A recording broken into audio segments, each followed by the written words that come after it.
नमस्कार दोस्तों, जय श्री कृष्ण। राधे राधे दोस्तों, सच्ची श्रद्धा से कमेंट में जरूर लिखें जय महालक्ष्मी, जय माता दी। दोस्तों, माँ लक्ष्मी सदैव आप पर अपनी कृपा बरसाती रहे।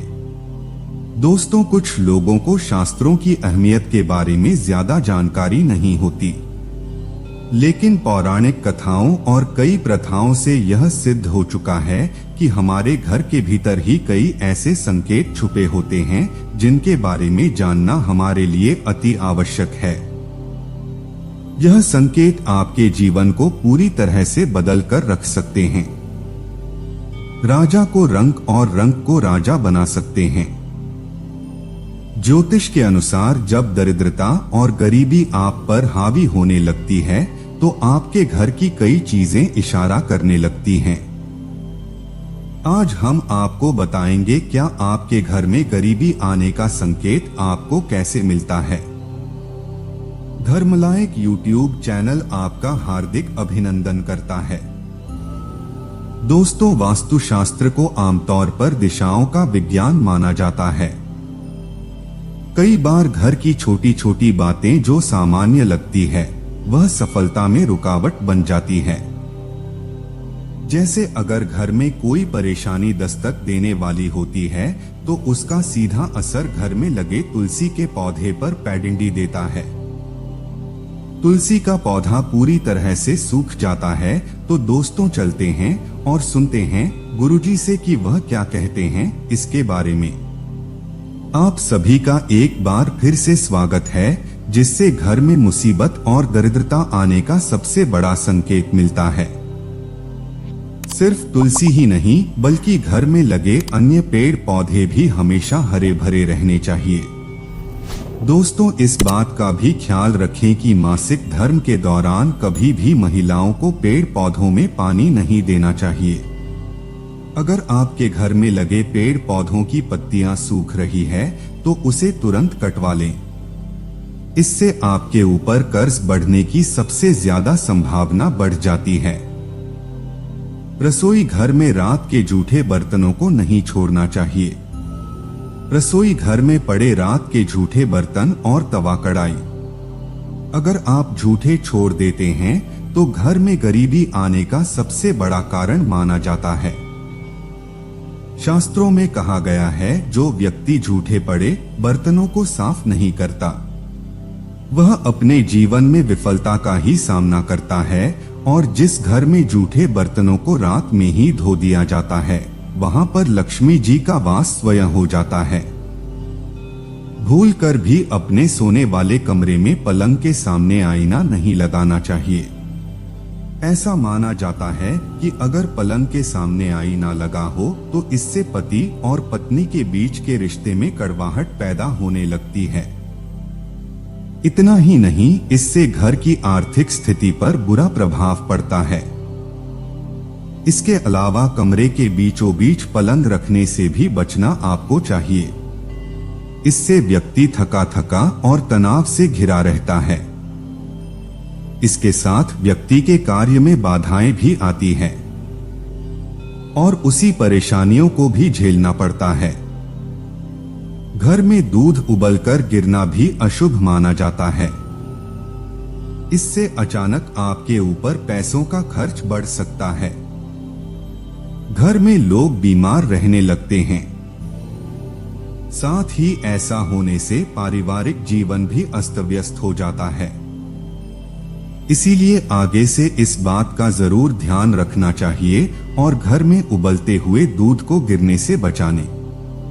कुछ लोग अक्सर अपने घरों में बाथरूम के दरवाजे को खुला छोड़ देते हैं, लेकिन यह गलती आपके लिए काफी भारी पड़ सकती है।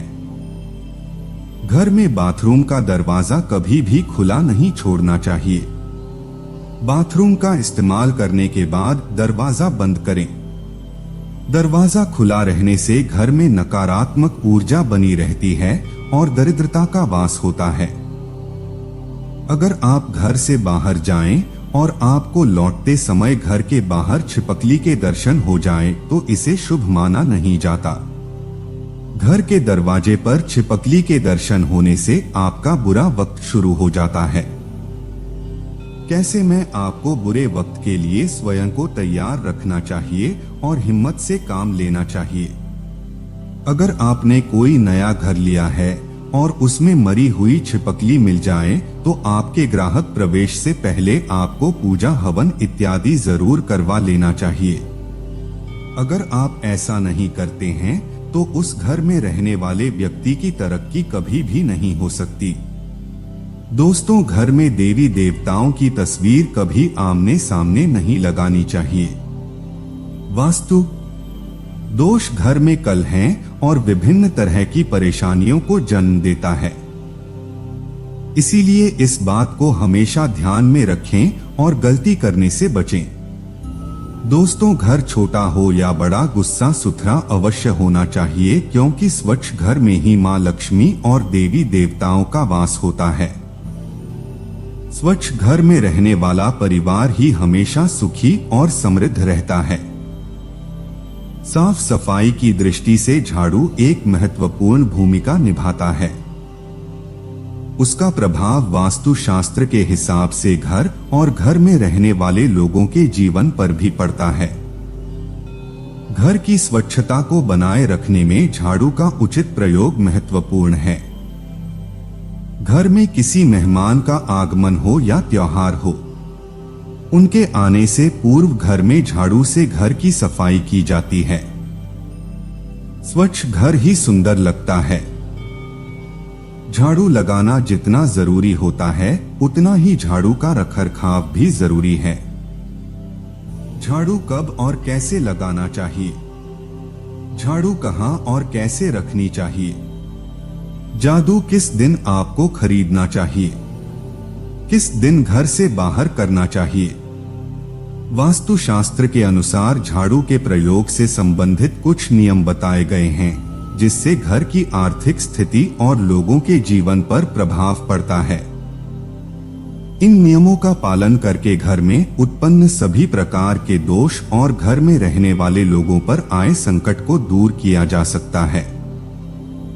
झाड़ू से संबंधित कुछ महत्वपूर्ण बातें हैं जो वास्तु शास्त्र के अनुसार शुभ मानी जाती हैं कि झाड़ू लक्ष्मी जी का प्रतीक माना जाता है। आंख है, झाड़ू से संबंधित बातें हमारे जीवन में लक्ष्मी की कृपा का भागीदार बनती है। पुरानी काल से झाड़ू से संबंधित अनेक मान्यताएं, परंपराएं, शगुन अपशगुन बातें बताई गई हैं और वास्तु शास्त्र में भी इसके प्रयोग से संबंधित बातें उल्लेखित है। पहली बात, नहीं झाड़ू खरीदने का शुभ दिन कौन सा है, तो आपको बता दें कि वास्तु शास्त्र के अनुसार नहीं झाड़ू मंगलवार, शनिवार और रविवार के दिन खरीदना शुभ माना जाता है। अगर घर में झाड़ू पुराना हो गया है या टूटा हुआ है, उसे तुरंत घर से निकाल देना चाहिए। उसके स्थान पर शनिवार को नया झाड़ू लगाना शुभ माना जाता है। इससे घर के दोष दूर रहते हैं, लेकिन अगर किसी परेशानी की दशा भारी है, झाड़ू किसी अन्य शुभ दिन खरीदना चाहिए। ज्योतिष शास्त्र के अनुसार झाड़ू को फेंकना या खरीदना शनिवार के दिन शुभ होता है और झाड़ू ऐसी जगह फेंक देना चाहिए जिस पर किसी का पैर ना पड़े। शाम से पहले ही नया झाड़ू खरीद लेना चाहिए। उसके बाद झाड़ू खरीदना शुभ माना जाता है। दूसरी बात, झाड़ू रखने के नियम। वास्तु शास्त्र के अनुसार झाड़ू को सही रूप से रखना शुभ संकेत देता है। पुराणों में लिखा गया है कि जो स्थान साफ नहीं होता उस स्थान पर मां लक्ष्मी बात नहीं करती। घर की रोज साफ सफाई जरूरी होती है और झाड़ू को सही स्थान पर और सही तरीके से रखना भी जरूरी होता है। झाड़ू को हमेशा सुलाकर रखना चाहिए और इसे साफ जगह पर रखना चाहिए, जहां पर बाहर से आने वाले लोगों की बुरी नजर ना पड़े। ऐसा करने पर नकारात्मक ऊर्जा घर में प्रवेश नहीं कर पाती और महालक्ष्मी का आगमन होता है। तीसरी बात, वास्तु शास्त्र के अनुसार इस बात का ध्यान रखना चाहिए कि झाड़ू से कभी भी उल्टी और बिष्ठा साफ नहीं करनी चाहिए। गंदी नाली के पास भी झाड़ू कभी भी नहीं रखना चाहिए। झाड़ू को कभी भी पैर नहीं लगाना चाहिए।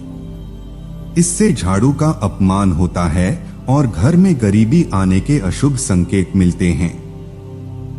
झाड़ू को कभी भी खड़ा करके नहीं रखना चाहिए। वास्तुशास्त्र के अनुसार झाड़ू को हमेशा लिटा कर ही रखना चाहिए।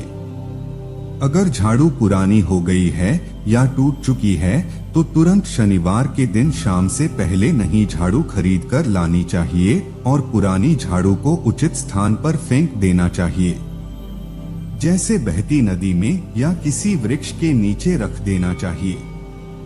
पांचवी बात, वास्तुशास्त्र के अनुसार झाड़ू लक्ष्मी का प्रतीक होती है। आंखें झाड़ू से किसी पशु, पक्षी या किसी भी व्यक्ति को मारना नहीं चाहिए, यह अशुभ कहलाता है। इससे मां लक्ष्मी नाराज हो जाती है। छोटी बात, झाड़ू कब नहीं लगाना चाहिए। वास्तुशास्त्र के अनुसार किसी मेहमान के जाने के बाद तुरंत झाड़ू नहीं लगानी चाहिए, यह अशुभ संकेत देता है। मेहमान के जाने के बाद थोड़ा रुक कर ही झाड़ू लगानी चाहिए। कहीं यात्रा पर जाना हो तो भी इस बात का ध्यान रखें कि यात्रा पर जाने से तुरंत पहले झाड़ू न लगाएं। सातवीं बार, झाड़ू का दान। वास्तुशास्त्र के अनुसार मंदिर में शुभ मुहूर्त देखकर में किसी शुभ अवसर पर झाड़ू का दान करना शुभ माना जाता है। दान धर्म शास्त्रों में शुभ होता है, जो धन सुख समृद्धि में सहायक होता है। झाड़ू का दान करने से मां लक्ष्मी की कृपा प्राप्त होती है। आठवीं बात, झाड़ू के प्रयोग से पहले झाड़ू में सफेद या लाल रंग का धागा बांध दें। इससे घर की नकारात्मक ऊर्जा नष्ट होती है और घर में सुख समृद्धि के शुभ संकेत मिलते हैं। आर्थिक दशा में सुधार होता है और धन संपदा का संचार होता है।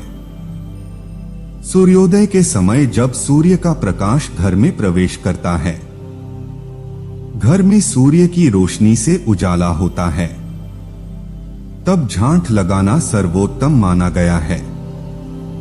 उस समय सकारात्मक ऊर्जा घर में प्रवेश करती है और नकारात्मक ऊर्जा को नष्ट कर देती है। शाम होने से पहले घर में साफ सफाई करना बहुत ही ज्यादा शुभ माना जाता है। शाम होने के बाद घर में झाड़ू लगाना अशुभ माना जाता है। तो दोस्तों, आपको यह वीडियो कैसा लगा हमें कमेंट में जरूर बताएं। इस वीडियो को लाइक करें, अपने दोस्तों के साथ शेयर करें और हमें सब्सक्राइब करना ना भूलें। और हाँ, इस वीडियो से कोई भी सवाल है तो आप कमेंट बॉक्स में जरूर लिखें, और आपके पास कोई भी सवाल नहीं तो यस लिखें, क्योंकि यस लिखने से वीडियो बनाने का मोटिवेशन मिलता है। धन्यवाद।